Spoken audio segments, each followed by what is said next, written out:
So, Blink, go over there and introduce our wonderful, wonderful person who, oh, wait a sec. Now my computer's not cooperating. It lost your blurb. Oh no. And the recording has now commenced for you. Okay. Oh, well, thank you. So today's talk is digging into finding aids, the roadmap to any manuscript collection. And as all of us know, as genealogists, we use various tools to help with our research. For an archive, one of the best tools that you can find and use is a finding aid. And that's a description by an archivist about what is in the collection, how it's broken up, where to find various parts of it. When you have a finding aid, you can navigate through a manuscript collection. If you don't have a finding aid, you're kind of going page by page trying to figure out what's there, and that's no fun. And our speaker today, who will be telling us about finding aids, is Melissa Barker. She is a certified archives manager and a public historian. She currently works at the Houston, oh, I don't know if it's Houston or Houston. Houston. Which way is it? Houston. Thank you. It is Houston here. Mm-hmm. Okay. She is commonly known as the archive lady in the genealogy community. And she teaches, lectures, and writes about genealogy research, researching in archives, and records preservation. Her blog is A Genealogist in the Archive, and she has a biweekly column called The Archive Lady that is presented online at genealogybargains.com. She's been a professional genealogist for the past 16 years with expertise in Tennessee records. Now, those of us who attended the talk by Dr. Deborah Abbott a couple of years ago, she told us about manuscript archives collections at HBCUs. So this is a little after the fact, but if you have not gotten into researching in those archives, this will help us when we get around to that point. And at this point, I'm done with my blurbs, and I will be happy to have Melissa share her screen and start teaching us about archive finding aids. Thank you, Melissa. Thank you so much, Janice, and thank you all for having me today. Trying to get rid of that. Let me move this out of the way. Oop. Okay. We are going to talk about finding aids today and manuscript collections. I have been a genealogist for 31 years. I've been an archivist for 10 years. And when I was a genealogist and then became an archivist, I discovered that many genealogists who walked into my archives didn't know anything about manuscript collections. And so I found that they were missing out on a lot. And so I decided to come up with a presentation about manuscript collections and finding aids, because I think that these are the #1 underutilized collections of all of genealogy. And I think that the genealogists are actually really, really missing out on what they can be finding in these types of collections. So let's start first by talking about what is a manuscript collection. I get this question all the time. What exactly is a manuscript collection? Well, you can read what I've written there, but this is how I like to describe to people in layman's terms what a manuscript collection is. So while you're sitting there in your chair, I want you to close your eyes for just a second. I'm not going to move the slides or anything. It'll be the same when you come back. Close your eyes and imagine in your mind all the genealogical records that you have in your possession. These are photographs, these are old letters, diaries, scrapbooks, grandma's quilt, the family Bible, maybe you have a lock of hair, anything and everything that has anything to do with your genealogy research. Take all of those materials and put them in boxes. Take those boxes down to your car, put them in the car, and drive to the local archive. Donate those materials to the local archive. That is a manuscript collection. And so now you can open your eyes. And so now you understand literally anything can be in a manuscript collection. People think that manuscript collections are just documents or just photographs. These can be three-dimensional items. They can be quilts. They can be family Bibles. They can be locks of hair. Anything and everything having to do with a particular person, a particular family, a particular organization, a business, a school, can be in a manuscript collection. And so that's why I get very, very excited about this type of collection when it comes to doing genealogy research. So why should genealogists use manuscript collections? These are one-of-a-kind sets of records. Each and every collection is one of a kind. And the reason it's one of a kind is because normally they were collected by an individual, collected by an individual family, or collected by a local individual business or organization. So that's why they can be one of a kind. You can also find records in manuscript collections that you can't find anywhere else. These manuscript collections could hold records or information that you've been looking for to tear down that brick wall. I personally don't use the term brick wall because I'm believing that I'm going to find everything that I need at some point in my life. But you may be finding roadblocks, or you may be having stopping points where you can't get any further. Manuscript collections can help you with that. And so that's why it's something that we need to be looking at. I encourage all genealogists to put manuscript collections on your to-do list. When you are looking to visit, since we now hopefully can start doing that again, when you start visiting archives, when you talk to them by email, when you talk to them by phone, if you put manuscript collections on your to-do list, I think you'll be very pleased by the results. Also, using manuscript collections also helps us to achieve one of those goals, which is reasonably exhaustive searching or research. And so that's something that genealogists should be striving for. So this is what we're going to cover today. It looks like a lot, but I promise I'll get through it as quickly as possible. We're going to talk about behind the scenes in an archives. Working as an archivist, I love telling genealogists what goes on behind the scenes at archives. I think that a lot of our archives keep things behind closed doors when we should be opening up, letting genealogists and researchers in, letting them see what we have, touch what we have, and experiencing the wonderful records that we have in our records collections. We're going to talk about unprocessed manuscript collections, and then we're going to talk about processed manuscript collections. Then we're going to talk about where are they located. And we're going to talk about manuscript collection indexes and entries, how to get started searching for manuscript collections. Then we're going to get into the finding aid aspect. We're going to talk about what is a finding aid. The finding aid is a roadmap. We're going to go through the parts of a finding aid, what can be found in manuscript collections. I'm going to show you some examples. Tips from me as an archivist about using these types of collections. And then last thing we're going to do is talk about thinking outside the box. So there's a lot to get to, so let's get started. So behind the scenes of an archives, what do manuscript collections look like before they are processed? Well, I gave you the description at the beginning about what a manuscript collection is. So you can imagine what they look like when they show up at our archives. So here's a sneak peek from the archives where I work, the Houston County, Tennessee archives, of some unprocessed manuscript collections. This is the first example. This is a collection of records that we received from the Lyle family, who's lived here locally for decades. They brought these records in, and as you can see, it's just how I described it. Manuscript collections are a collection of literally anything and everything. So if you're looking at this photograph, you're going to see a ledger book, there's a scrapbook, there's newspaper clippings, there's photographs, there are receipts, there are invoices, and on and on. And so understanding that what can be found in a manuscript collection, I think gets a genealogist hopefully excited about doing research in these collections. Here's another example. This is the Houston County Lions Club Records Collection. Now, many of our civic and social organizations have a structure where they have a president, a vice president, a treasurer, and a secretary.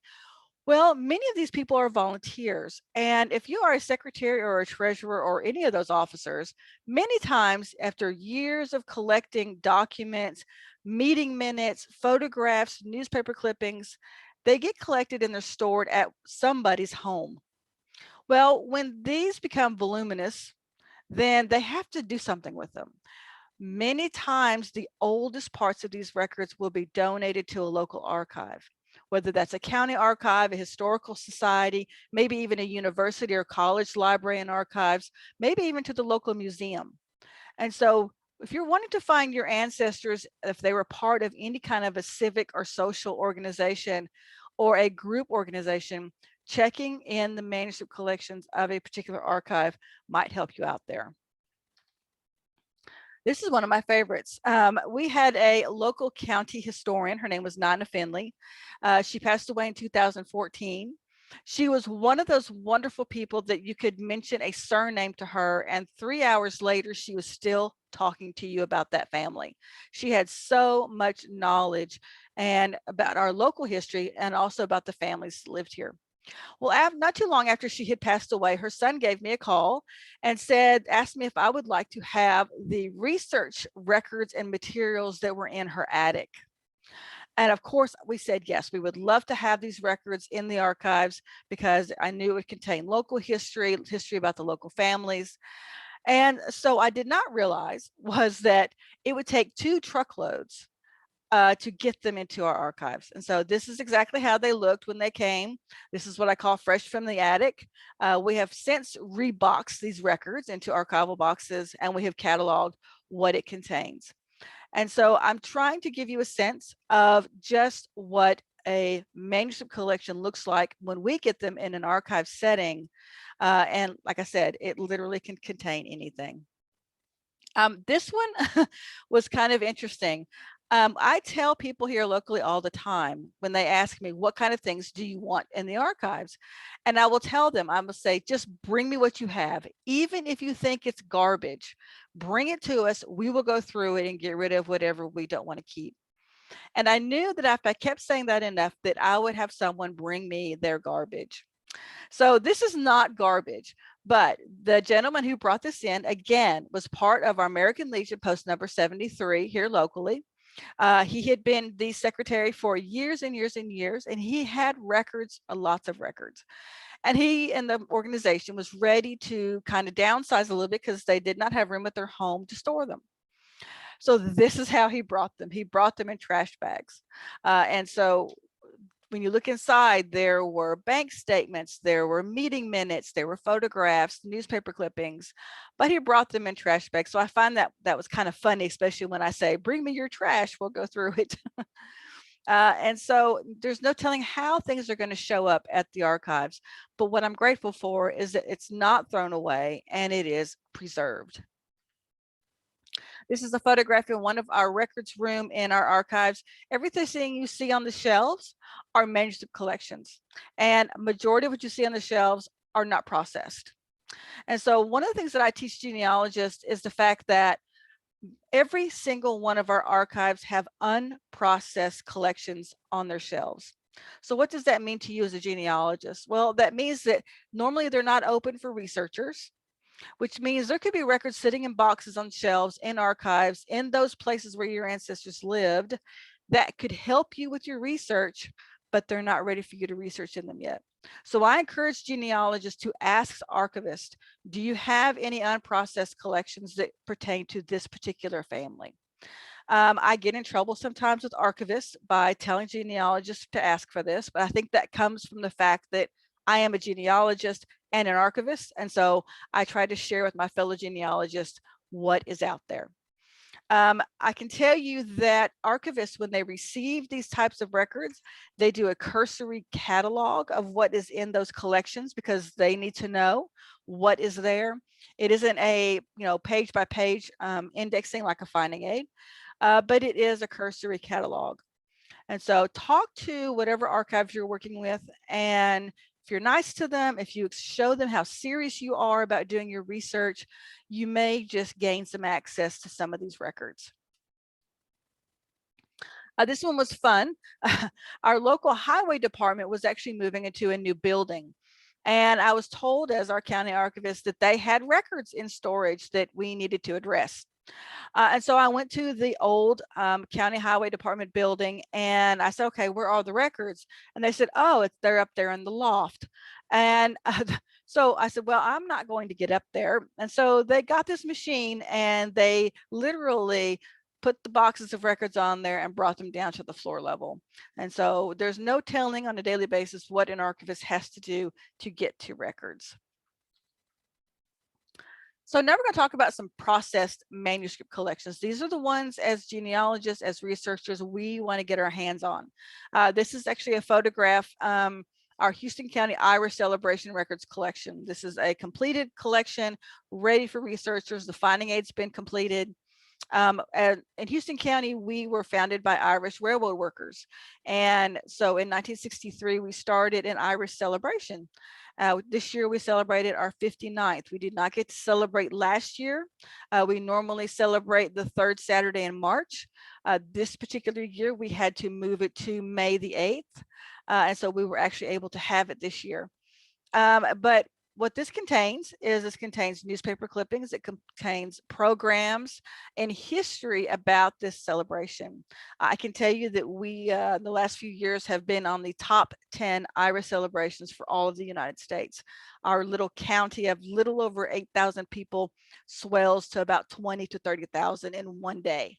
So if you're ever in our area, come visit us in March and come to our Irish celebration. This is another process collection. This is our highway department. I just showed you that photograph of the records that we got down out of the loft. These were the bridge reports. Every so many years, they have to do bridge inspections in the whole county. And these bridge reports actually included photographs of the bridge, of the surrounding area, and included information on some of the property owners that lived around the bridge. So this great genealogical material. And so we have processed those. These are our election records. This is actually a photograph inside our records vault. We have election records going back to the 1800s.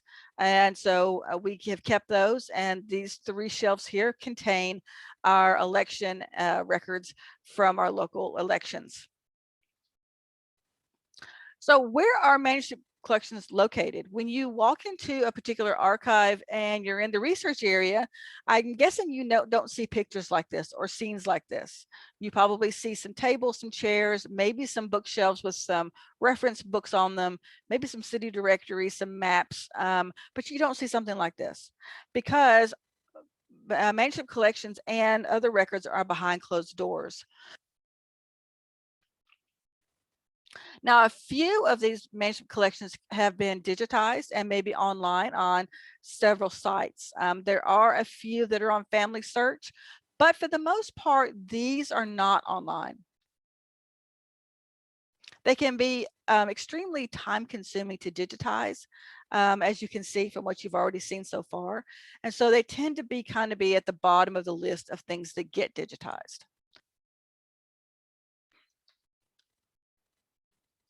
Manuscript collections can be found in just about every archive.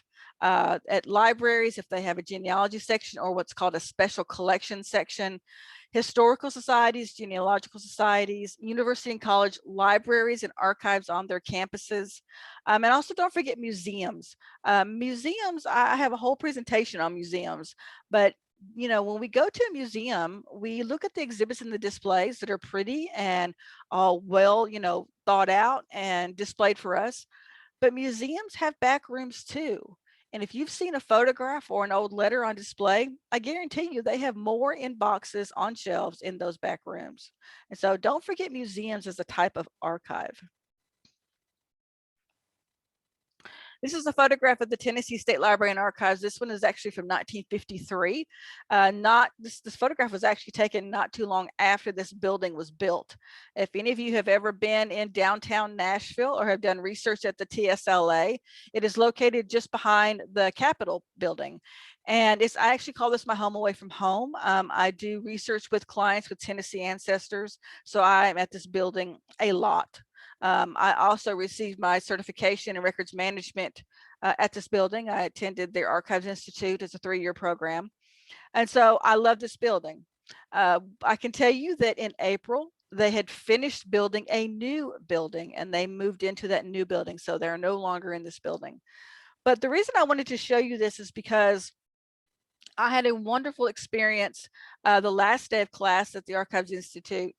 And they asked us if we would like to go on a tour and see the Tennessee Supreme Court records. Now, we had gotten the opportunity to actually work with those records in class. We were cleaning them, unfolding them, getting them ready for researchers. And so we all were very excited to take this tour. And so we got in the elevator. We went to the top floor of this building. We stepped off the elevator. And as far as my eye could see, all I saw were shelves full of boxes. That's where the Tennessee Supreme Court records are. And in fact, there's so many of them that they can't fit them in this top floor. There's actually another building with more records. The Tennessee Supreme Court records date back to 1796. And so genealogists, if they have ancestors that you think their a court case may have gone all the way to the Tennessee Supreme Court, I would highly encourage you to go to the Tennessee State Library and Archives website. As they process these records, they are indexing them and putting the index on their website, and you can actually order copies of whatever case files that you find in the index. I would advise you to consult with the repository's website. Many of our, all 50 US state archives have a website, and many of our local archives, historical societies, university and college libraries and archives have websites. And they put indexes, or maybe even an index of their finding aids of their manuscript collections online. That will save you some time and effort if you go there. I would also encourage you to talk to them by phone or email about their manuscript collections in the area where you're researching. It'll just save you some time and effort, and especially if you're like me. I don't get to travel a lot because I work full time. My ancestors are from West Virginia, Ohio, Pennsylvania. So I do a lot of phone calls and emailing of archives in those areas, and I'm able to get what I need by working with the archivist. So manuscript indexes and entries. It's possible that the archives has an index of what they have in their manuscript collections, either online or at their facility on an in-house computer, or maybe you'll have to ask the archivist if they have a paper copy. I would encourage you to look at that index because that will help you to know what they have. Now, an entry in that index may be a little vague. It may look something like the John Smith paper 1700 to 1774. That's not much to go on. Or maybe if it's an organization, it'll say Aaron Rotary Club Records Collection 1948 to 2016. And so looking in the index is necessarily not going to be enough. You're actually really going to have to get a hold of the finding aid if you can. They will help you to be able to see surnames, because the surname should be in the index, and help you to determine if a particular collection is one that you may be interested. So use the index as a guide to help you to maneuver through these collections. This is from the Tennessee State Library and Archives finding aid list on their website. They actually have their finding aid index on the website. And so this is just a screenshot from that, that index. You can actually click on the listing there and get a little more information, but then ultimately you'll either have to visit the facility or talk to an archivist through email or phone call. So how to get started searching for manuscript collections. You mainly you need to really develop a relationship with the archive. You need to talk to them. Don't ask them for everything for the Smith family, because you're not going to get much of a response. So we need to be specific with our request, talking to the archivist, the librarian, the museum curator about their collections and just seeing what they have. This particular photograph is a collection of records that we received from a particular family. Miss Lola Knight and her sister Laura Knight were twins. They taught schools in our area for decades. And one of the family members donated some of their records to the archives. And in those records were school records. There was a couple of scrapbooks here. And as you can see, she used those ugly, horrible 1970s magnetic sticky books that none of us archivists like. But the top one there, she actually put photographs and documents and information from when her school years from the 1920s and 30s in there. So that's a true treasure trove. The bottom one there, she was part of the local Retired Teachers Association. And as you can see, there are photographs, newspaper clippings about that. And then on the left there are something very interesting. She had 2 of her school registers that she actually took home with her. Now, these would have actually been turned in at the end of the school year to the school system, because these school registers were what contained the students' names, their grades, their attendance. It also included their dates of birth, their age, their parents' names, and their father's occupation. And so these school registers would have been turned in at the end of the school year, but for some reason she had them in home, and thankfully they were donated to the archive. Always check the repository's website for an index. I just went over that. Locate the finding aid for that particular collection. And within that finding aid, you're going to want to look for the contents listing. The contents listing you'll find is what you really, really are wanting to look at. We're going to go into more detail in just a minute. I would contact or visit the repository if the indexes or finding aids are not online. Many of our archives now, and especially through the COVID pandemic, actually our archivists have been doing a lot of work. They've either been working in their facility or working from home, and they've been able to get a lot done. I've been trying to tell genealogists that we're going to be pleasantly surprised when we all get back to starting to go back to doing research at these facilities, how much work has been able to get done. Mainly because we don't have patrons coming in and taking up our time, which we love patrons coming in. But since we don't have that, we've been able to work on a lot of collections that have been unprocessed and now they're processed. We've been able to clean up or to produce finding aids and indexes. And so I think that genealogists are going to be really, really happy when they start going back to these facilities of what is available. So what is a finding aid? The Society of American Archivists defines a finding aid as a description of contextual and structural information about an archival resource. And so the finding aid actually contains several components, and we're going to go through that. A finding aid is actually produced by the archivist as we are processing the collection, and it is information about that collection, all types of information, but especially what is contained in that collection. I like to say the finding aid is a roadmap. It helps you navigate through a particular collection. And it's nice to have that, because if we didn't have a finding aid, just like Janice said, we were going to be going through this collection page by page. And so hopefully using a finding aid will help you to not have to do that. Also, a finding aid will help you as a genealogist to determine what is in that collection that's of interest to me.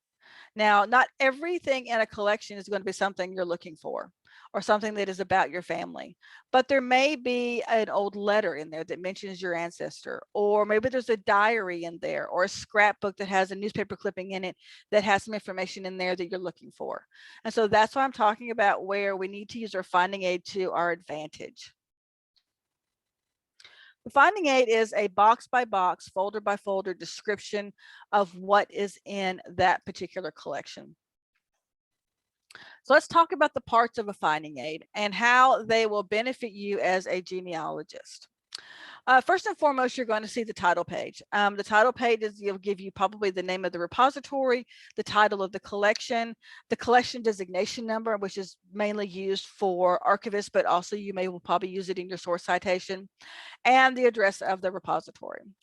And so for this particular presentation, I'm going to use the Marie Stalker Estate Collection as I go through and talk to you about the parts of the finding aid.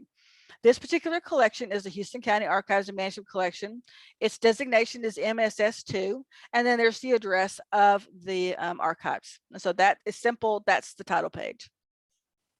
Next is the summary information. Now this could contain just about anything, and you're going to find also that archives, all of their finding aids, sometimes they're different depending on which archive you go to. We do have standards in the archives profession. However, a lot of our archivists or archives will add things or take things away as they feel fit to do. The summary information has the title of the collection number, the extent of the collection, which is the size of the collection. Any of you that have done research in manuscript collections, you know that it could be one box that it contains the entire collection, or it could be 200 boxes. It just depends on what was donated. Could tell you how big the collection is, who created the collection, the language used in the collection. I've seen collections where part of it was in English and some of it was in French. My maiden name Ancestry is from France, and so I have seen the collections like that. And also it'll tell you the repository that the collection is housed. So here's the summary information. Here's our title, the collection number, which was on our title page, the extent of this is a box or 12 linear feet. And the creator was Murray Stalker. That was a lady locally that had all these documents and photographs and things, and it was donated as a collection. The language is English, and of course there's the repository. The provenance. This is included in finding aids for a reason. The provenance is going to tell you the history of the collection. It's going to tell you who owned it, how did it come to be in the archives, and anything of importance that the archivist will include to help you understand how this collection came to be. So the provenance of this collection is that it was donated to the Historical Society by Howard Spurgeon in 2007. And then in 2011, our local Historical Society turned over or donated everything, and it was like a room full of records and things that they had received by donation since 1983 to our county archives, because in 2011 was when our county archives was established. And so that's how the archives ended up with this particular collection. Copyright status is another section that we should pay close attention to. When things are donated to an archive, there is something that's called a deed of trust that is signed. I'm sorry, deed of gift, not a deed of trust, a deed of gift. That is signed by the archives, and it is signed by the donor. This deed of gift is handing over all ownership of whatever they're donating to the archive. So the archive can place copyright on any of the aspects of the donation. The donor actually can also place a copyright depending on what type of item it is on that particular item in that collection. And so as a researcher, if you're looking to publish your family history or publish it in any way, shape, or form, you need to pay attention to the copyright status in the finding aid. And our collection that we're looking at, there is no copyright restrictions. And so we would be good to go to publish anything that is in this particular collection. Processing history.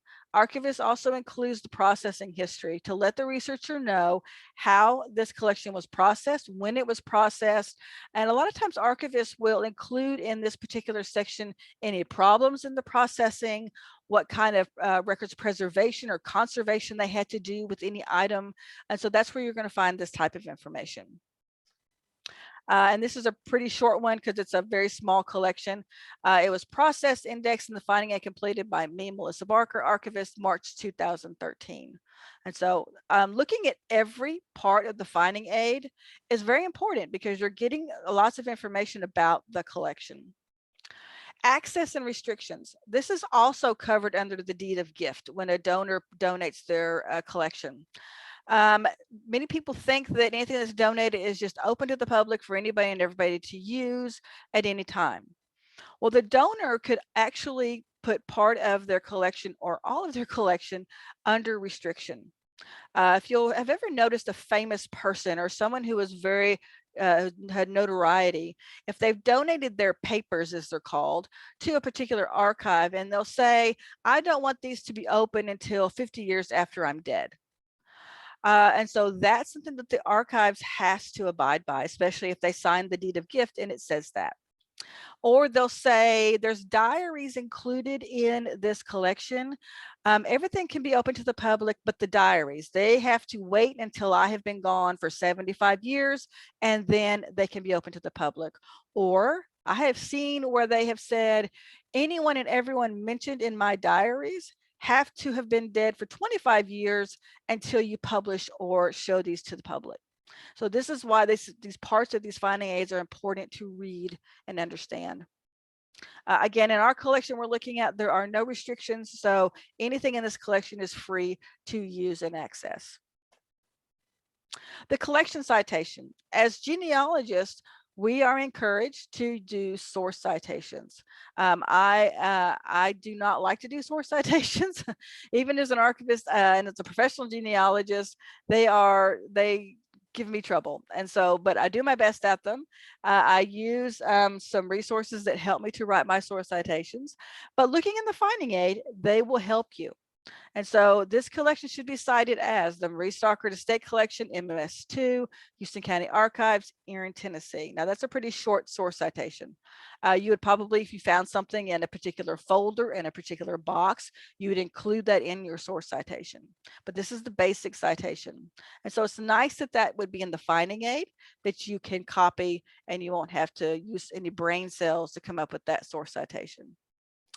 So scope and content is another aspect of the finding aid. This will tell the researcher in a brief way what is contained in the collection. Now, this is not the contents listing. This is the scope and content. It is an overview of the collection.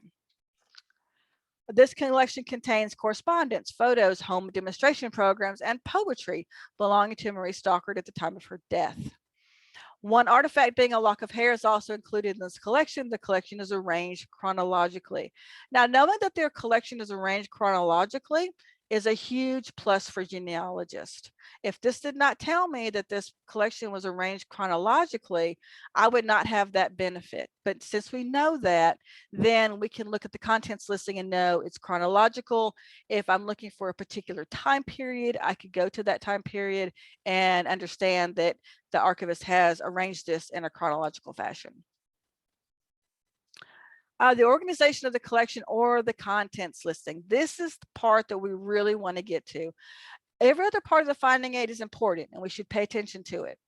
But this is the part where we really want to dig into. It's the most important part of the finding aid as far as I'm concerned. It tells the researcher more specifically what is contained in the collection at the folder level.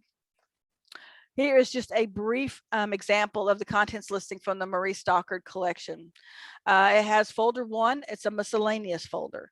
One thing that you're going to notice as you see this example is I work at a small archives. I have the luxury of being able to take my time and to list what is in each and every folder of my manuscript collections. For the most part, when you do research at most other archives, especially larger archives, you're not going to have this item by item list in the finding aid. Any of you that have done research in manuscript collections that have read many finding aids, you know that most likely it's going to say folder 1 miscellaneous, and that's all you're going to get. Or it's going to say correspondence, and it gives you a particular year range. I guess maybe because I'm also a genealogist, and if I were doing finding aids as a genealogist, I would want a listing of whatever was in those folders. And so that's why I do mine this way. But believe me, when you work with most other archives, you're not going to get this much detail. Here's folder 2. Folder 2 contains genealogy and obituaries. There's a genealogy of Martin I. Ellingson Sr., which is handwritten. There are newspaper clippings on the death by suicide of Mrs. Anna Travis, and there's an in-memory card for Mrs. Janie D. Stockard. And so that's in folder 3. Folder 2. Folder 3 is photographs. And I can tell you that this particular photograph that we received came after we had processed this collection. This is why it's important for genealogists to always check back with the archives where you have found information or where your ancestors lived to see if they have added to their collections, if they have received more donated material. If you have checked everything there is to check at that archives and you think there's nothing else there for me, give it 6 months, a year, maybe a couple of years. Go back to that archive and ask them, have you processed anything new? Have you added anything to your collections? Because maybe things have come in since you've done research there and they've been added. In this case, this particular photograph was bought at a local yard sale by Tammy Dowdy. She bought it for the frame of the photograph. She didn't want the photograph, she just wanted the frame. And so she's actually a friend of mine. She brought me the photograph and kept the frame. Here is the photograph. This is Mrs. Stalker. It is an undated photograph and it was purchased at the estate sale. And so it was added to the collection after the collection had been processed. In fact, it was probably about a year or so after. And so that's something to keep in mind. Things may be added to the collection even after you've done research in that collection. Here's folder 4. This is school records. There were school records included in the records that she had when she passed away. And so you can see the listing of all of the different things that are included in folder 4. Folder 5 was poetry and prose. For some reason, Mrs. Stalker liked to clip out poetry and prose out of the newspaper. As we all know, newspapers of the old times would publish poetry and stories and things like that. And she liked to clip those from the newspaper, and she saved them. And we made them a part of this particular collection. Folder 7, 8, and 9 are correspondence. Now, like I said, in some of the other archives, especially the larger archives, you're not going to get a list of each individual letter. You're going to get folder 7, correspondence 1925, and that's going to be it. But as you can see, we've listed all the different letters that are in each folder. And the mystery item that is in this collection, we found a particular lock of hair that was located in a box. This is actually, we believe it's a harmonica box. And on the box, it says N.H. Shoals, Halls Creek, Tennessee. And as you can see, the lock of hair, it's perfectly preserved, was found in this box. There's a little place where you can see where there was a sticker or something. We actually believe that this lock of hair was mailed through the mail to N.H. Shoals. We have yet to figure out whose lock of hair is it. Is it Mrs. Marie Stalker's lock of hair? Is it one of her daughters?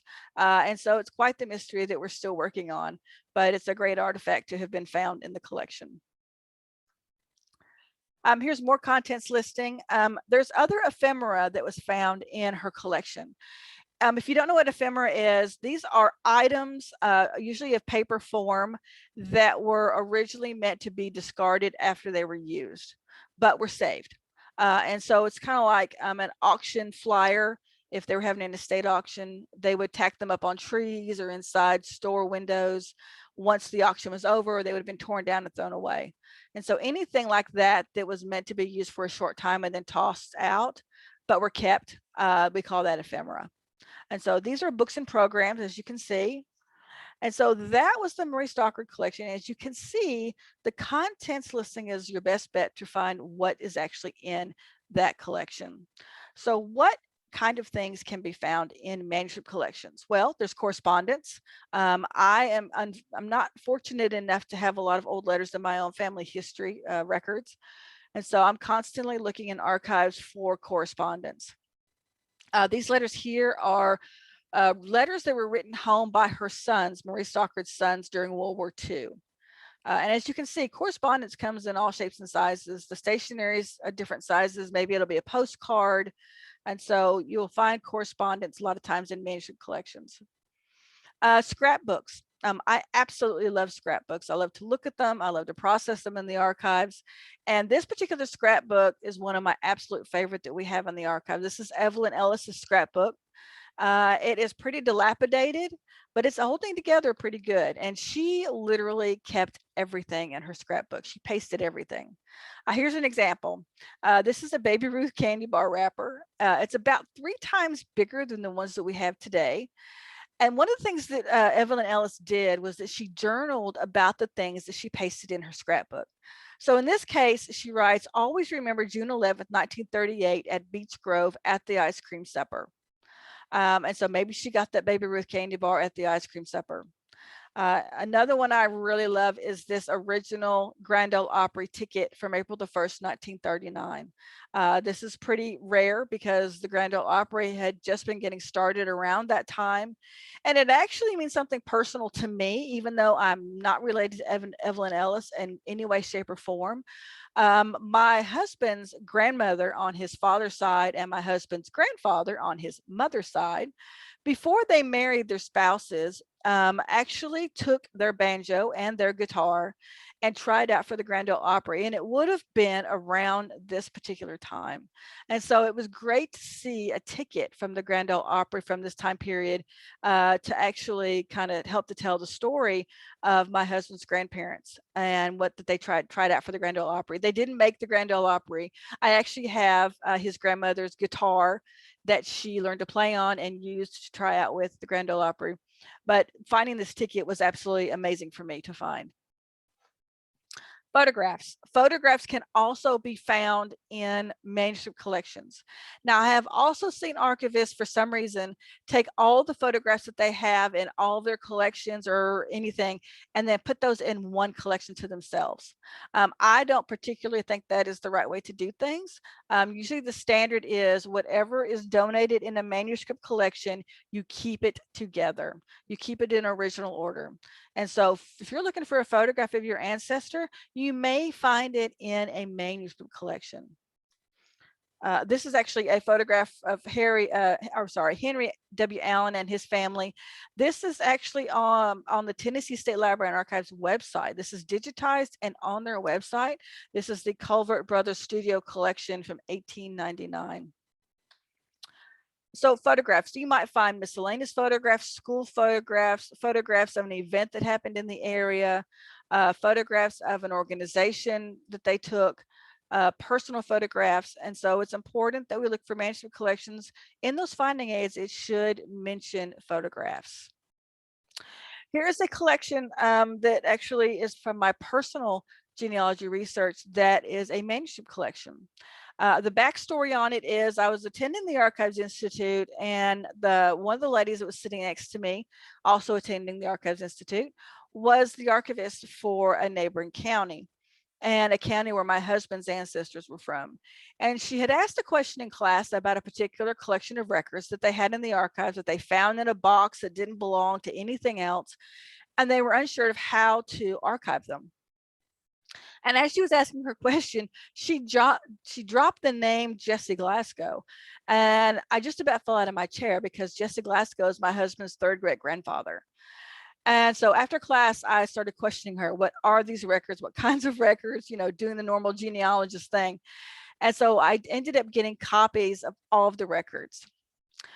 This is actually a copy of the envelope that all the records were in. There's probably between 60 and 70 original records that were found in this envelope. On the front of the envelope, it says the word deeds, and then it says died March 1892. Well, Jesse Glasgow did die in March of 1892. A couple of the records that were in that envelope were these two receipts. This is for at a mercantile. On the one on the left is for Jesse Glasgow, where he bought bacon, he bought nails, he bought different things at the mercantile. The one on the right is for his son-in-law, Notley Harris. And I've put a red arrow there to highlight that Notley Harris is purchasing 3 coffins. Now, when I go back and look in my research, and this is from 1887, I can pinpoint actually that these coffins were for his wife and 2 children that died in 1886. And so to put this in, there are no death certificates in Tennessee for that time period. There were no obituaries. And so finding this document helped to add to that particular part of the story. I also found a postcard that Jesse Glasgow's daughter, Almeda Ann Glasgow Burcham, wrote to her father in 1886. Now, Almeda Ann Glasgow is my husband's direct ancestor. It's his great-great-grandmother. And so her grammar is atrocious, and the writing is interesting, although after 31 years of reading this writing, I could do a pretty good job. But I do not have anything in Almeda Ann's handwriting. And so this is the only thing that I've got that she actually has written herself. So that was a fantastic find. Another find is this receipt from E. Colliston Jr., who is a very well-known photographer, dated 1886. I do not have a photograph of Jesse Glasgow, but yet in this receipt, he is paying for a photograph. So I don't know if this was a photograph of himself. Maybe it's a photograph of his grandson, whom we believe he paid for his grandson, Dr. William Glasgow, to go through Vanderbilt Medical School in the late 1800s because his father had died in the Civil War. So we don't know. So I'm on the lookout for this photograph. And this one right here actually made me go down a rabbit hole. How many of us as genealogists go down rabbit holes? This is a Louisiana state lottery ticket dated June the 9th, 1888. Well, first of all, I didn't even know that they had lotteries in 1888. Nonetheless, this is a Louisiana state lottery ticket. Jesse Glasgow lived his entire life in the state of Tennessee. So I thought to myself, when did he go to Louisiana to purchase a lottery ticket? So I was doing some research in the newspaper, and this is really kind of blurry, but down there at the bottom where I have that red arrow, it tells you how you can purchase a Louisiana state lottery ticket at your post office, no matter where you live. So I figured out, okay, Jesse Glasgow purchased this lottery ticket at his local post office. Then I found images of what a Louisiana state lottery ticket looks like. Can you see the rabbit hole that I went down? Sometimes we as genealogists tend to do this. And then I found out that they would announce the Louisiana state winning lottery numbers in the newspaper. Now I'm going to go back. Here's his original ticket. If you look at the bottom, there is a number, 92074. I have yet to find his lottery number in the newspapers as a winning lottery number. I'm actually still kind of looking, so I don't know if I'll find it, but what an interesting find, what an interesting story I can tell about my husband's ancestor that were found in manuscript collections. Here's if you want to go down that rabbit hole, just do a Google search for Louisiana State Lottery 1888. You're going to find that General Beauregard and General Early of Civil War fame actually were the ones who were over this lottery, and it was a mess. It actually went to court and all kinds of things. If you want a good read or a good research project, research the Louisiana State Lottery from the 1880s. So here's some tips from me as an archivist working with manuscript collections and finding aids. Do a lot of planning. Be sure and contact the archives and ask about their manuscript collections before you actually go to the facility. Go on their website, look and see if they have their finding aids index, or maybe they have their whole finding aid on their website. Go there and do a lot of your homework at home before you actually travel. Read the entire finding aid. But especially the contents listing, but read the entire finding aid. I have found that I have found different types of pieces of information that have helped me with my research by reading the whole finding aid. Also look for and access and do research in those manuscript collections for the fan club, those friends, associates, and neighbors. Maybe your ancestor doesn't have a scrapbook, but maybe their neighbor did, and they clip things out of the newspaper that talks about your ancestor. Maybe there are diaries for your ancestors' neighbors, and they mention your ancestor because they were a neighbor. They lived next door to them. So don't just think about looking for things for your ancestors, but look for those friends and associates and neighbors' records to see if you can find your ancestor listed in them. Think outside the box. This is kind of a play on words, but you may have to think about where these records are located. Many times our ancestors' records somehow get deposited in an archive where they really don't belong. This is a case in point. The box of records you see on the left there, about 3 years ago, I had 2 sisters walk into my archives. They were carrying 2 boxes that looked like that. And they told me that the stuff belonged to their mother, who was in the nursing home, and they were cleaning out her home. And they said that they were on their way to the dump to throw all this away, but someone told them to come by the archive to see if I would want it. So I started looking in the boxes and found out that these are binders full of genealogy research. The more I looked at what was in these boxes, the more I figured out that their mother had been doing genealogy research for close to 50 years. And this was all of her research. And her daughters had no interest whatsoever and was on their way to throwing it away. So they asked me if I'd like to have these boxes of genealogy research. And immediately I said yes, because I knew exactly where they were going if I said no. So once I got into looking at these and looking at the surnames, I figured out that these surnames had nothing to do with Houston County, Tennessee. In fact, they had nothing to do with Tennessee at all. These surnames are right around from the Pennsylvania area, Ohio area. And so I thought, okay, why am I going to keep these? So anytime I do a presentation, I try to mention them, because hopefully you'll understand that a lot of times our ancestors' records got put in archives where we wouldn't think they would be put. Think about your ancestors if they went to college, or a part of a college or university. Maybe they donated, or the family donated their papers to their alma mater. So that's how something like that would get in a place like that. Consider that your ancestors' manuscript collection could be in a repository that doesn't make sense to us. That's why it's important for us to look in every archive everywhere our ancestors have been or are connected to. The manuscript collection title itself may not reveal a connection to your ancestor, but if you dig a little deeper into that collection, you may find some things that you're looking for, or some additional information you didn't know was in there. Also, talk to the archivist about your surname.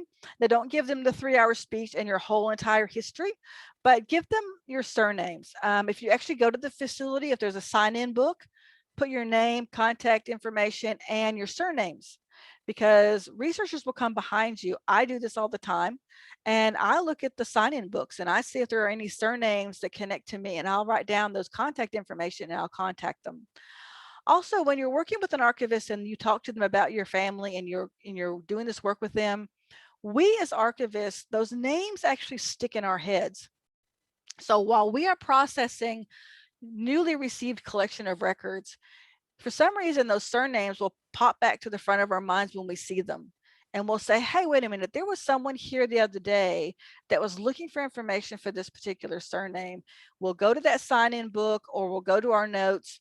And then I've been known to contact genealogists out of the blue and say, hey, we just got some records in, and this is what they are.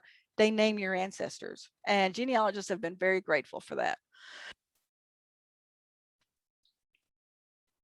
So thank you for attending my presentation today. You can find my blog as Genealogist at the Archives at blogspot.com. Find me on Facebook as The Archive Lady. Please email me with any questions that you might have. I'm always glad to talk to genealogists. And with that, I'm going to turn it back over to Janice. Can you show the screen again real quick with your contact information? Which means I suddenly need to unmute myself so I can say something. I'm sorry, what was that question? Oh, I just show the screen with your blogs and contact. That one there. Yeah, sorry, I just wanted to Okay. capture that real quick. Thank you.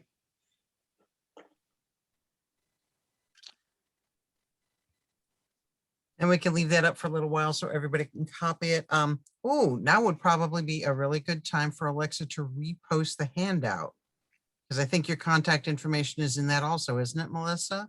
Yes, it is. Yes. And like I said, I love getting email, and I actually answer fairly quickly. So please don't hesitate.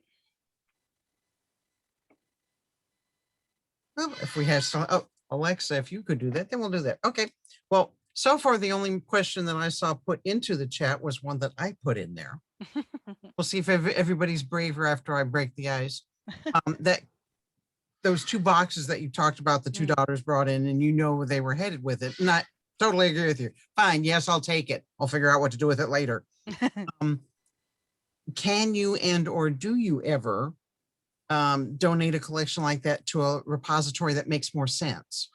Absolutely. Absolutely. Archivists are known for what's called repatriating records all the time. In fact, just recently, I think I mentioned in my presentation that the Tennessee State Library and Archives has moved into a new building. And as they were going through their records and moving their records, they were bringing documents and actually full collections back to county archives that they not belong to, but they wanted to repatriate. And we actually got a document brought to us from the state archives. And so, yes, as archivists, and many of our archives will do that. If we find things in our collections that have nothing to do with us, we will send it out to, we'll talk to the archivist and send it to those archives. I've sent something to the Metro Nashville Archives, and this particular collection, I'm still working with trying to find an archive in the particular area where they belong to send those to. Well, let me get the ball rolling here to follow up on Janice. Harold Hines here. I've worked extensively in archives, both in Latin America and the United States, and have published guides to archives. Good. And let me simply say that, boy, anybody who has research in Houston County, Texas, or Tennessee, excuse me, is very lucky. You are better organized down to the, the individual names and documents than virtually anything I've ever encountered. So it's a bit atypical, I'm afraid, given my personal experience. Are you a student of Charles Sherrill in Tennessee? Did you study with him in terms of archive science, or he's the director? Are you talking about Chuck Sherrill, our state archivist? Yeah, right. Yes, he's actually a good friend of mine.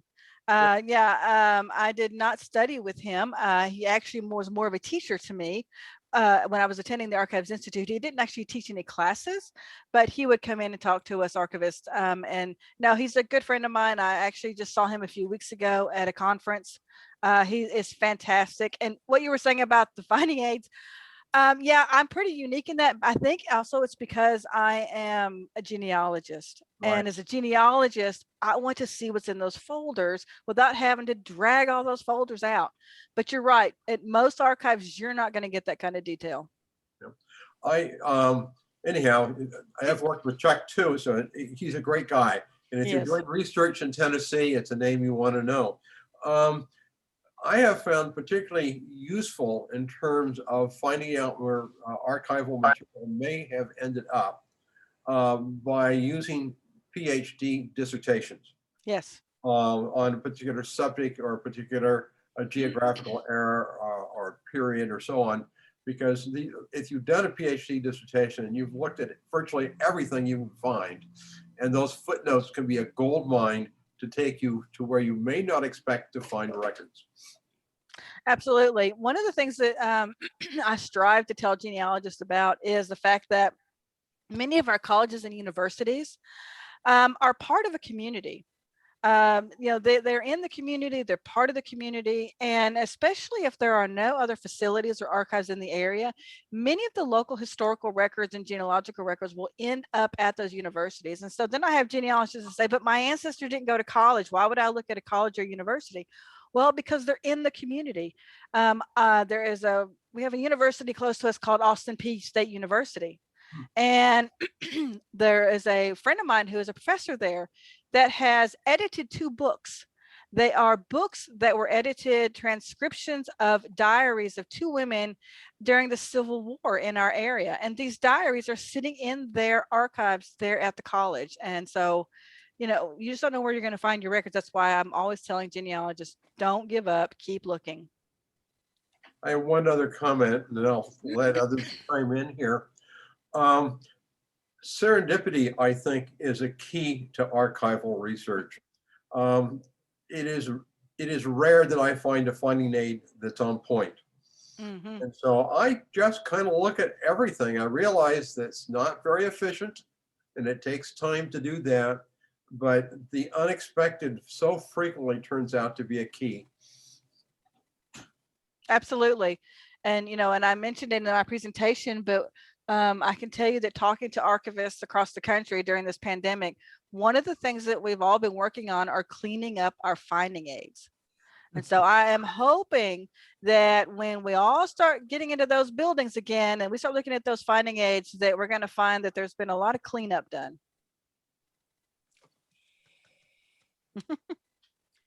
Well, we did get one more question typed into the chat. Sherry asked if you see any African-American family collections that are being donated. Yes, I have. It's actually, depending on the archives, actually kind of rare. I know that in my archives, we live in the rural South, and our African-American community, I have reached out to them more than once. And understandably, they're a little reluctant to donate a lot of their collections to an archives where we pretty much, you just have to say it, we archive white records of the community, because usually the African-American community is a little smaller. And so I'm actually working right now with our African-American community, hoping that, as archivists, we want the actual records, but we are now at that point where we can digitize anything. And so I'm hoping that they'll allow us to digitize their records, and we can make those available to other researchers, because I have African-Americans come into my archives all the time looking for their family's records, and I have to tell them nothing's been donated. I can give them government records such as tax records or deed records or court records, things like that. But as African American, any community, any ethnic community, we need to be donating or sharing our records with archives so that those are there for other researchers. Okay, and let's see, Mr. Hunter asked, how is your work funded? My work is funded by my county government. I am actually part of my county's budget, which means our local taxpayers fund our archive. Not all counties have archives though, do they? Actually, they do not, but I will say Tennessee is different. And because of Chuck Sherrill, I'll say, we have 95 counties in Tennessee. Right now, we have 92 counties that have county archives. Wow. And that is because of Chuck Sherrill and the Tennessee State Library and Archives. They are instrumental in helping county governments, county seats or whatever, get a county archives in their county. That's wonderful. Yep. Okay, Jonna was able to come back again. Yay. Where can you look for African American records in Henry County, Tennessee? Is there a Henry County archive? And There is. also absolutely. TVA records. Did you say TVA records? Yep, that was the second part. Yeah. First part, I would suggest you reach out to Stephanie Taylor is her name. She's the archivist for Henry County. And so reach out to her. They have a fantastic archives there. I honestly don't know the extent of their African American records, but reach out to her. TVA records are interesting. I actually have some TVA records in my archives as far as they concern us locally. I think, if I'm not mistaken, TVA has their own type of archive. I don't know how much of that would be open to the public because of safety issues. And so, and what else I want to say, issues with, security. I actually have, because a local gentleman actually worked at the Cumberland City steam plant. If anyone knows the steam plants, the TVA steam plants, there's one located here about 15 minutes from me. It was built in the 1960s. And so a gentleman who worked there actually took photographs from the very first shovel of dirt until the completion of that steam plant and put them in 3-ring binders. And it's one of only 2 that I know that exist. And he donated his collection of photographs to our archive. So we have that. I'm not sure if TVA would want, people to look at them because, I mean, it shows everything. But yeah, no, TVA records, I would actually contact TVA. I would start with them first. I'm actually interested in TVA also, so that was fortuitous. Yeah. Actually, Let's see, is there a Greene County archive? Yes, there is. Let's try this a different way. Is there any website that lists all of the county archives in Tennessee? Yes, that is the Tennessee State Library and Archives. Go under, when you get to the Tennessee, can I share my screen and go there? Sure, go ahead. You still have the screen sharing capability. Okay, let me, hang on a minute. I gotta go. Let me get out of something first. Hang on just a second. Let me pull up a. Oh, or somebody said, what are the 3 counties that don't have archives? Well, Carter County is one. I can tell you that.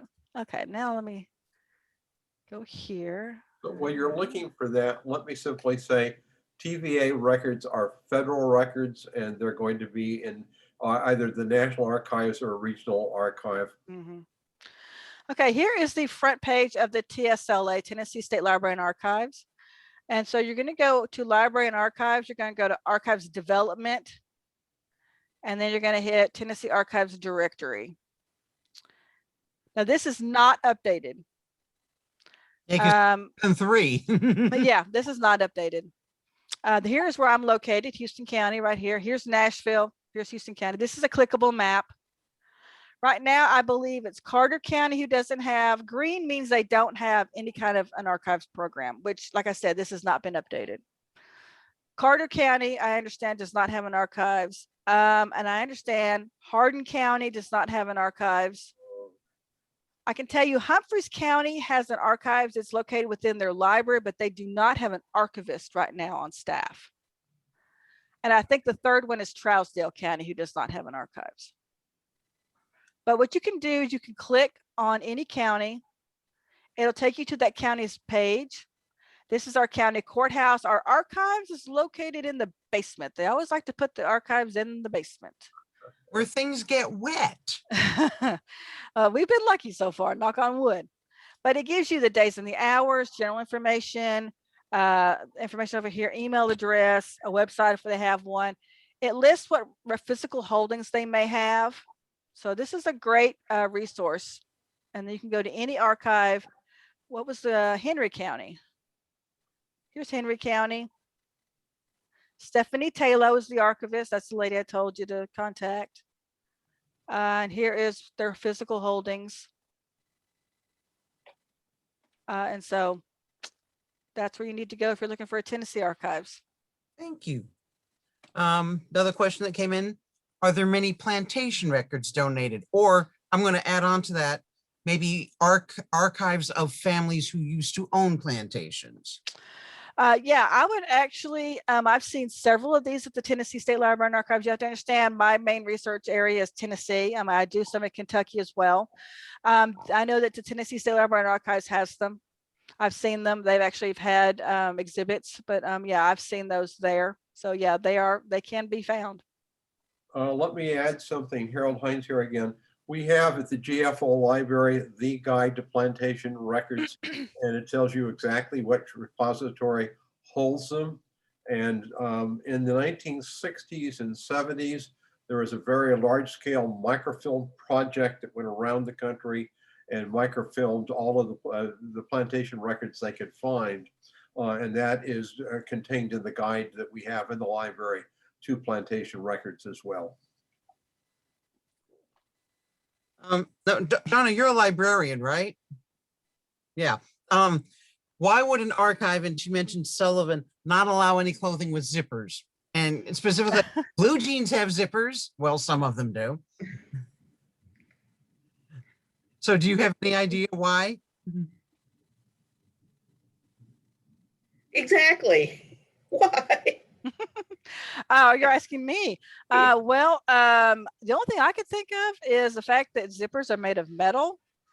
And if metal it comes in contact with any kind of moisture, they will rust. However, if you want to donate an old pair of jeans that have some kind of historical significance to my archives, you can let the zipper stay in. It was just weird. I went to the Sullivan, Tennessee archive, Huh. and I had blue jeans on. They told me to go home and change. Oh, Really? Yeah. Well, now Yeah, that's interesting. Yeah. Okay, I have no That's idea. extreme. Because I wear I jeans thought to so. work in, so I don't know what the deal is. That's the only thing I wear. Maybe they were upscale. Okay, I think Omar has a question. yeah, and it's a very difficult one. Maybe you can help me answer it. Okay. In the 1867, in a book called Lost Children of West Tennessee, apprenticeship program, my grandmother is listed and her sister. She was 4 and her sister was 6. They were part of an apprenticeship program, which I thought would be a branch of the Freedmen's Bureau. I haven't been able to find it, some kind of contract. There are some court records somewhere or in somebody's archives that house these children with these work contracts. So after the Civil War, because they didn't have the enslaved people to pick cotton or any of the other things that went on in the plantation, they adopted or they put these children in their homes and said that they would take care of them, and they were under contract with them until they were aged like 21. I'm looking for those records. All there is a book that has their names in it, but I know that there's a contract. I checked the Freedmen's Bureau records. I can't find them. Do you have any idea where I could look? Do you know, I don't know if you have the book with you, but do you know if the book tells you what county in West Tennessee? Yes, Fayette County, Tennessee. Fayette County, Tennessee. Okay. Have you checked with any of the archives or historical society there in Fayette County? I have checked with the Tennessee archives, Okay. but not the one in Fayette County. Yeah, I No. would go to the local level. Check to see, check their county archives. Even I would reach out to their historical or genealogical societies and see what they could tell you, and email me, you know, maybe I can reach out to an archivist there or something and get some traction from that aspect. I'll be glad to try for you. Thank you. I've been searching for about 5 years. Okay, no, email me the information and I'll be glad to see what I can find for you. Okay, thank you. I don't know if this would help or not, but when doing research in a county in Texas, I found exactly those sort of contracts. And indeed, as Melissa suggested, they were at the county level. Mhm. I'm thinking they're going to be filed in the county court clerk's office. Yes. And you didn't say how you looked for them in the Freedmen's Bureau collection. If you used strictly the index that was created by the LDS Church, not everything shows up properly under that for the right area. And if you want to contact me, I can tell you about other ways to search in Freedmen's Bureau, but you can let me know the details of what you've done so far and we can try to work from that. I'm going to guess that these were not under the auspices of Freedmen's Bureau. I mean, Harold might disagree, but if you found them in Texas, I'm going to say that these were locally generated contracts and records. So you're correct. They were county records. Yes. Yeah. But send me the information, Omer. Like I said, I'll be trying to do something from my end. Thank you.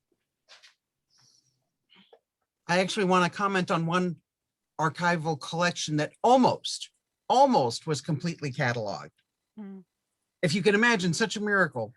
Collection was donated to the University of California at Berkeley Bancroft Library, and they hired as a contractor an archivist to catalog everything.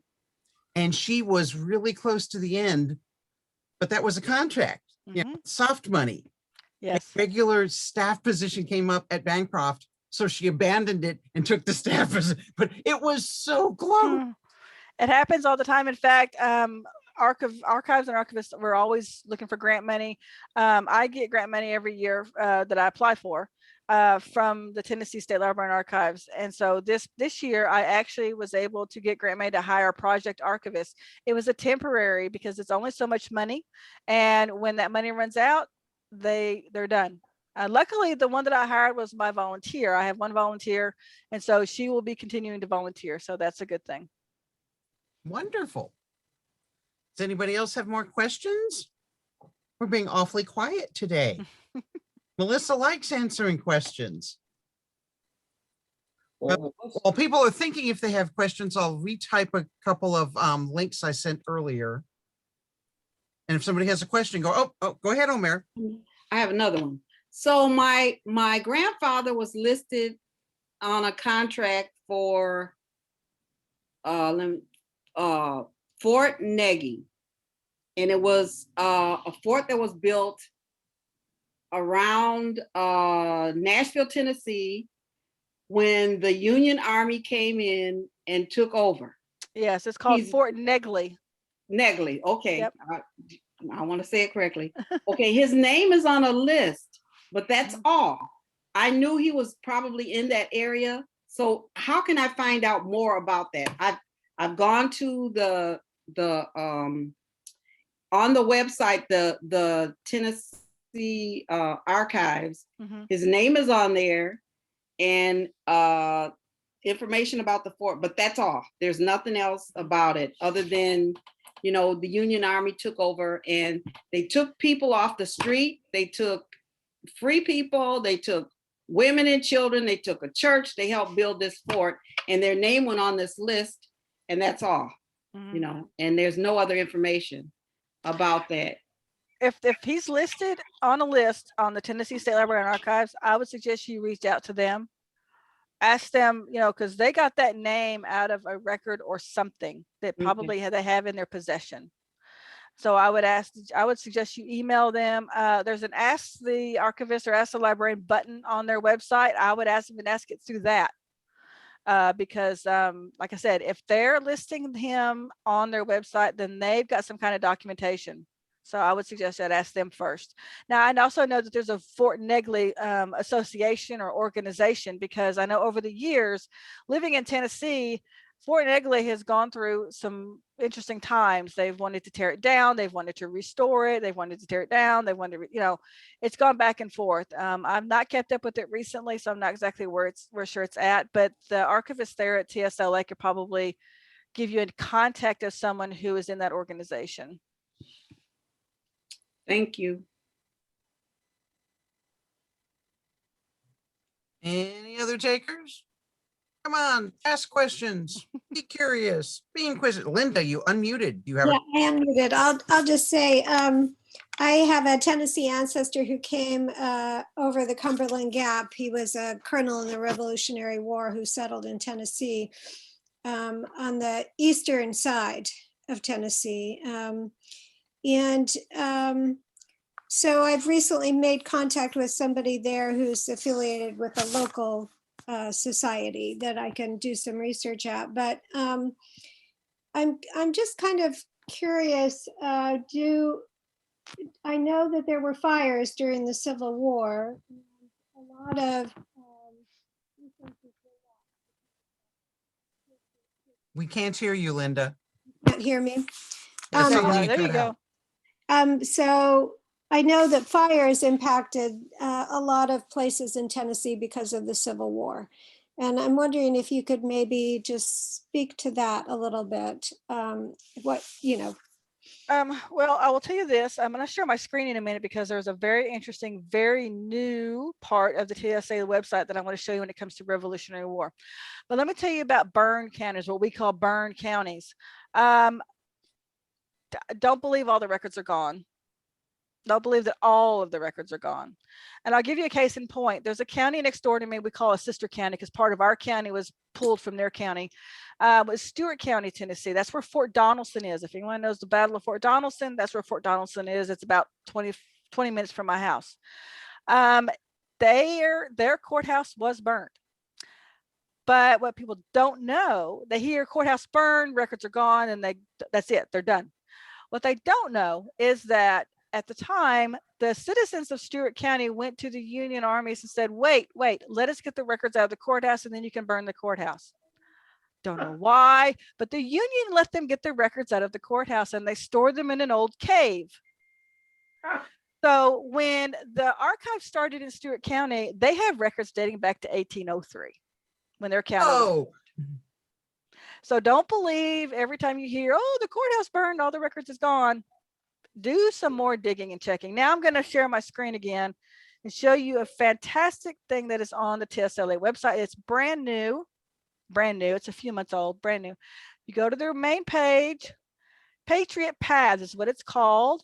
Now I'm not well versed in this. The conference I was talking about that I saw Chuck Sherrill at a couple of weeks ago, he actually did a presentation on this. Now, what I understand this is doing is it is showing you the path that your patriot ancestor would have taken to get to Tennessee. So if you have Tennessee ancestors and they were in the Revolutionary War, this is the patriot selector. For instance, here's John Abbott. He started out 1778 in Piedmont, Carolina. As you remember, Tennessee was once all part of North Carolina. Then he came down here to South Carolina by 1782. And then he trekked up here to near Knoxville in 1825. And there's a patriot list. And here's a list of names. And look at all of them. And you can click on the name and it gives you his path, how he came to Tennessee and where he stopped all along the way. do we know if any of the patriots they have listed there happen to be Black? That I do not know. And they're not finished. They have not put all of the patriots on there yet. Due to the pandemic and the fact that they have built a new building and had to move, they had to stop this process. I understand they have got up through, well, there's some Z's, but I want to say they got up to N or M, but I think they've got much more to put on here. that's wonderful. And we have to remember that a lot of Black people have white patriot ancestors too. Absolutely. True. So anyway, it's a wonderful database. I would encourage anyone who has any interest in this to come here and look at it. I'm just kind of showing you what all is here. But it's one of the newest things that the TSLA has on their website. So I'll stop sharing. I can add some comments about that. Harold Hines here again. Actually, I was in a very small way involved with that. I met Chuck at a national convention and we were talking about this as he was first developing it. And I asked him if he knew about the Southern Command, which is a collection of pension applications. And so he's gone to those pension applications and used them extensively at the Southern Command to work on those routes. Yeah, But and it's an ongoing project. Like I said, they've not finished putting everybody up there. They've not finished mapping everything out. And so it's that brand new. the Southern Command, which is the southern part of the Revolutionary War, there is a collection by that name, and it is the transcription of pensions that were submitted, sometimes more than once. They're generally county records. They've been transcribed. And what you get is not just a map showing you points, but you get a full-fledged description in many cases of the ancestors' life and well, anyhow, just lots and lots of detail. And Chuck has been using that very extensively as background. He was asked a question at the conference about have any other archives or going to do any of this kind of project, and he says some other archives, some big name archives have reached out to him about using this same setup. So if your ancestor isn't here, how do you get him on there? I don't know. I don't know about us telling them about them. I know, like Harold says, the records that they're using to do this. I would say that if you have the information, the documentation, I'd contact them and say, you know, would you be interested in putting this on the Patriot pads? Okay. We have pretty good documentation about Good. it. Well, documentation is always a good thing in genealogy. Oh yeah. Do we Right. have any more questions? Come on, somebody bug Melissa. Well, I have a quick, I hate to get too involved here, but I an observation and a comment, and you used that key term providence at one point in your presentation today. Most of your examples were family collections that were donated, and there it's not as critical an issue, but for very large collections, particularly for agencies of government at the national and state level, providence is absolutely key to understanding archives, because the archive does not change in general the organization received. Yeah, they keep in the original order. It's called original order. Yeah. Yeah, you're absolutely right. And that's another thing that genealogists ask me all the time about donating their records, or other people too. And they always say, well, should I organize it? Should I do this to it? I said, don't just like the garbage bags I showed you, but I can tell you that when you donate, and if it's accepted, the archivist will look at your collection. They will see what kind of order it's already in, because the rule is you keep it in as an original order as possible. If they see that they can't tell it's any kind of order at all, like it's just been thrown in boxes, they will impose their own order on the collection so that it is understandable.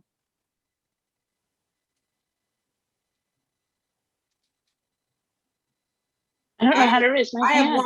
I have one more question.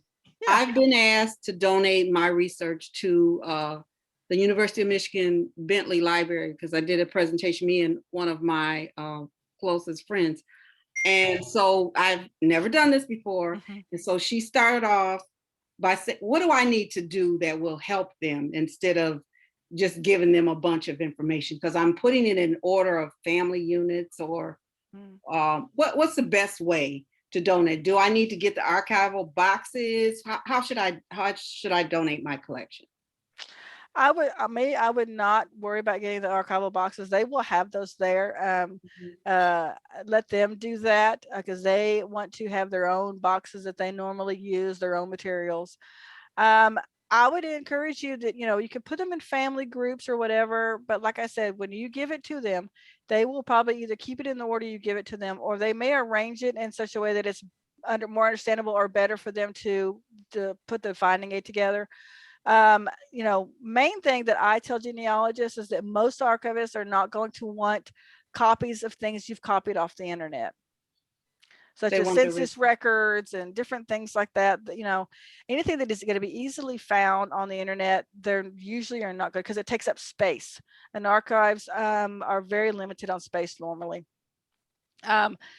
They're really going to be interested in original records. They're going to be interested in historically significant records to the area, you know, especially if it's the family that's been there for a long time. But no, I would just, you know, organize it the best you can, and then you know, take it to them. And if you've been consulting with them, then probably you already know what they're kind of looking for.